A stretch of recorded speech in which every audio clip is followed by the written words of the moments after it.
know, guys, if you're into fishing, it's super difficult to impress people. It takes hours, doesn't it, to get fish. Here's a little top trick from survival. It's basically look for the water birds, the great blue herons, the white herons, the little tricolour ones, things like that. A lot of line in there, these guys, you can catch something pretty quickly. Okay? So they've done the hard work for you, they're trying to fish basically. So great blue herons, one of the bigger birds around here, you've got them, the wood storks and the sandhill cranes walking around. They're some of the biggest things around here. So a little great blue heron there. Still going to try and find an alligator. What's that in there? There's a, oh look, ibis. Ibis are the ones with the curved beaks. What's that in there? Squirrel? Maybe it's a squirrel.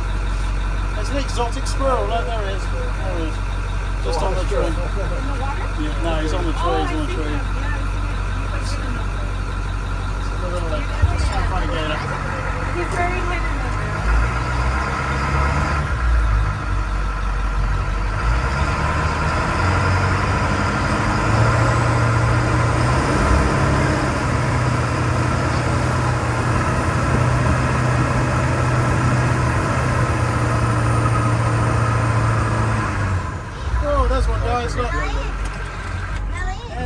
There's a little one, look. Look, teeny one. Oh my goodness, teeny one. come on. You see it? Tiny one. It's a baby. He's little. He was on the bank actually, I'll be honest, he just plopped in the water there. So that's a little one, little teeny tiny one. I'll say he's about 5 foot on a good day, if that. Maybe 4 foot, I don't know, something like that. So he's only really interested at that sort of size. He's really only interested in fish and frogs and turtles and brine laundry. So things no like human. that, yeah? Yeah, you get the joke. Somebody got the joke. He didn't make it. Naughty people, they never make it for him. No. Yeah. Otherwise, he's not going to take on anything much bigger. He's going to stick to things that go down his throat. Yeah, they'll get dead things. They'll drag him in the river. They'll stash him under a log, things like that. Keep coming back to them for about 3 to 4 weeks until they go nice and mushy. All right. So, oh, he's coming up again. So that is actually a problem gator. How is it a problem gator? Because he's coming towards us. He's unafraid. In the wild, normally gators shy away from us. They're intimidated by height. They tend to stay away, or they stay a good distance away. I know about this one. What this one is one from the front pond that's been desensitized to kids. Okay, so yeah. He's been thrown out the back. We've thrown him out the back. Normally, like I said, they should be well afraid of humans. When they start to hang around like this, or they even come towards you, yeah, they're the ones to watch. Basically, we're okay up here, of course, but if you're on the ground, they're the ones to keep a close eye on. It's all about risk in Florida, isn't it? You got your high risk and your low risk. A high risk situation will be you take your kids swimming in the lakes after dark. Okay, you start throwing around chicken nuggets. Something's going to go wrong. It's going to end in tears. It's all going to end in tears. Okay. A low risk scenario would be something like Wakaiwa Springs, where the water's cooler. There's a lot of human activity, and they've got a lovely bit of chicken wire to stop the alligators coming up into the spring area. There you go. But that only goes so far. So keep your eyes open. Just generally, just pay a little bit of cautiousness to these guys. Very expensive hospital bill, as I know, on my little finger. Oh no. If you do get too friendly with these, all right, so they can surprise you when you least expect it. Razor sharp teeth as well, even the little ones and big ones, they've all got razor sharp teeth, because as one tooth chips or breaks and comes out, there's another one coming behind it, again, that's razor sharp. So they get through about 2,000 teeth in their life, 3,000 teeth, depends on the size of them. And every single tooth is razor sharp. All right, so stay away from the sharp pointy end at all times. Other than that, just let them get on with their lives. Okay, we don't feed them around here. Gatorland feeds them. They'll feed them in zoos, but everywhere else they're all wild. They come and go, and out here they just come and go. So sometimes there's 12, sometimes there's 15. It just depends on what they feel like. So mating season, they wander around a little bit further. About May time, they go for big long walks, and they go between bits of water, and they check out their wider area for mates. And that's when they get most aggressive. So that's when you got to kind of keep an eye on them at that stage. Apart from that, they're survival experts. Yeah, don't feed the gators, that's the same rules. Texas, Arkansas, Louisiana, Alabama, Mississippi, Missouri, Georgia, South Carolina, North Carolina, Florida, same rules. Don't feed the alligators in the wild. Okay, you're going to desensitize them. It's illegal in Florida, and they'll put you in jail for a year if they want to charge you with that. All right. So there has been a couple of people arrested on the truck. Not here, we didn't arrest them, but they were in a state park and got arrested. So they do check on it occasionally. So don't feed the alligators. Let them get on and do their thing. Alrighty, so there's a little one. We're going to call him Fluffy, I think. He's covered in weeds. I'm going to go a little bit further up and see if there's any bigger ones. On the way around, you'll see a moonshine truck on the right hand side. There used to be a guy living rough here until the 60s, like from the 20s to the 60s, and he had a little camp up here and he was making moonshine whiskey. So you'll see that on the way up. It's a water bowser basically. and it's now kind of sunk into the swamp. But it used to be woodland in those days. That's why it's out there. And you'll see that in a second. Say goodbye to Fluffy.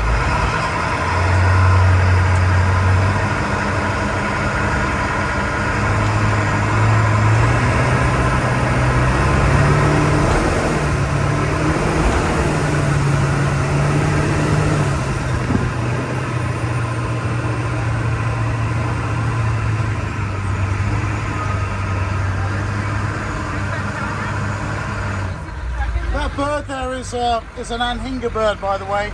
It's a swimming bird. You see that big splash that went in? The bird spends as much time underwater as it does above water. So they swim around, you see that little head up there? So there you go. Yeah, it looks like it's standing back.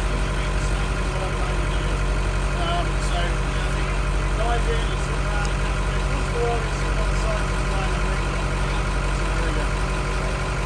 That's a full size bird over there. There's that truck. It's a 1943 water barrel for that thing. It's 705 years ago.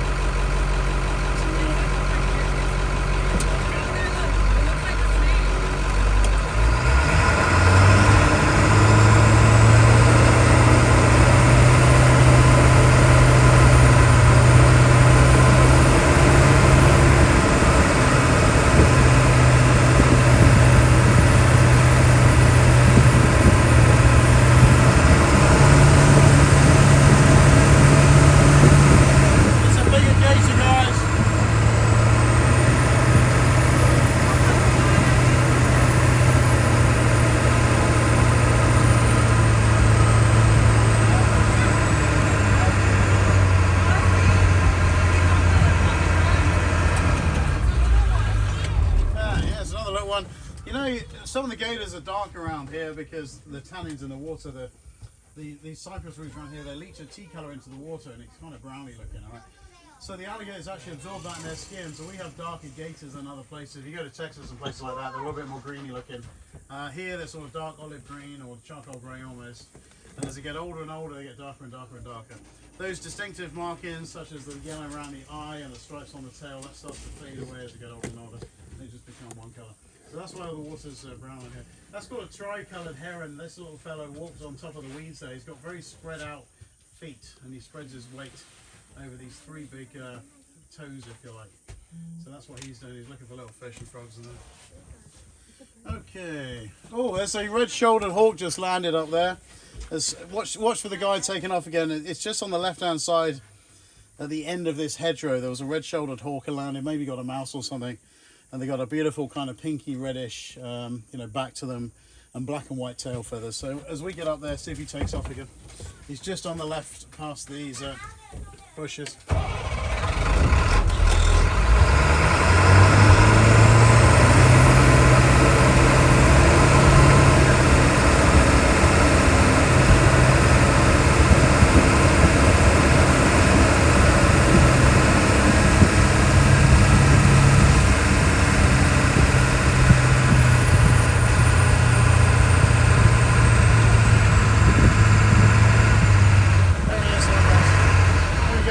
Is that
Karen.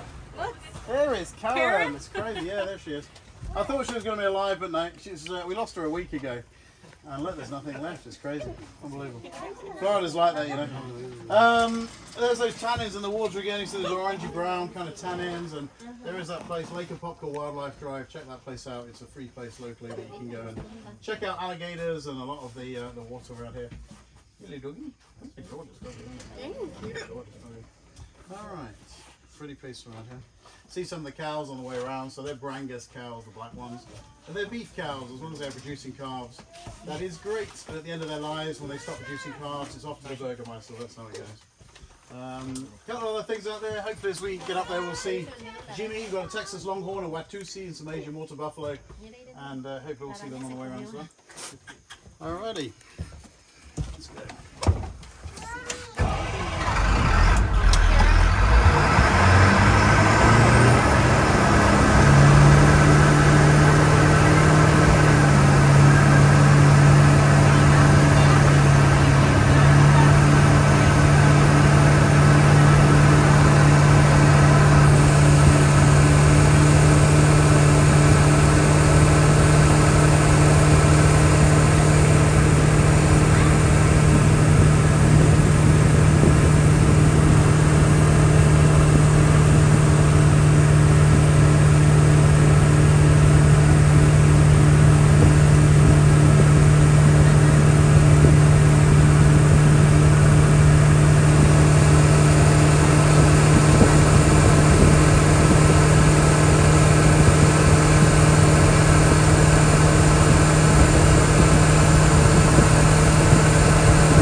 Alright guys, what I'm going to do, I'm going to throw a couple of oranges out. What I want you to do is take it one orange each on the way past, just one. I'm going to go down one side, up the other.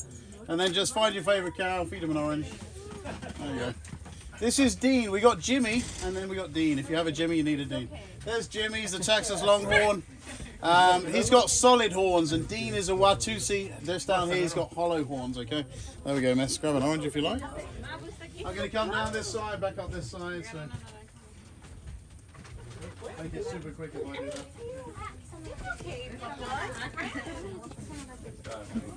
Oh, tío. Look at them. Ya. Aviéntaselo nomás. Mira, estos se están peleando.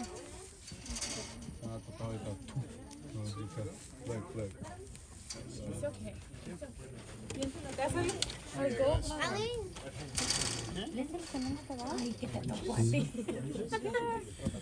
Tío, come here. So we've got an orange. I like the one in the back. So these are Brangus. Why are they Brangus and not Angus? Because Brangus, they give birth a lot easier and they do better in the heat, okay? Some pure breed cows, they have an issue giving birth. You want to go to soapy. Give them a helping hand.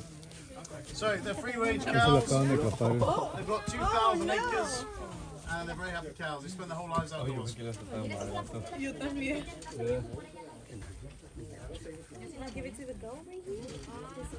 There's a goat right there. No? Want to give it to one of the big cows? Ya se ve. Va a tirar la cáscara. Give a big toss. You you want to stand so you can get over the bar? It's so cute. There's a little one. There's a baby calf on this side, just over there. Also, the big brown ones, the big beige ones over this side, Asian water buffalo. So when you look over this side towards the other pen, there's the Asian water buffalo. In the West, we tend to use these for ditch cleaners, if you like, environmentally friendly ditch cleaners. They love to sit in the water and eat the algae and the weeds out of the water. Once you get to the southern Euphrates, India, Pakistan, Vietnam, etc., they do tend to farm Asian water buffalo in the tens of thousands. But over here, more about eating weeds and water.